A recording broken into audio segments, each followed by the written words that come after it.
Hi everybody. I needed a new light for this old Christmas tree that I inherited. It was an original light that was probably 50 years old. I did not want the incandescent. I wanted the LED. So the only problem with this is that it doesn't feed through the holes that are in there. So we're still going to try to use it.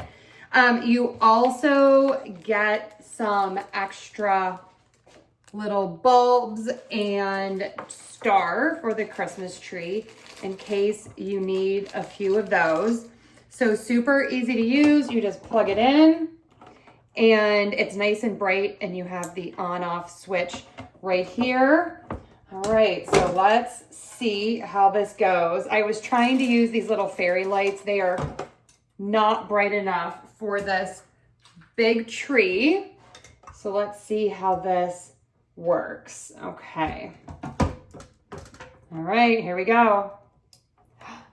Absolutely gorgeous. Okay, I'm gonna turn out the light so you can see it in all of its glory. Enjoy. Merry Christmas.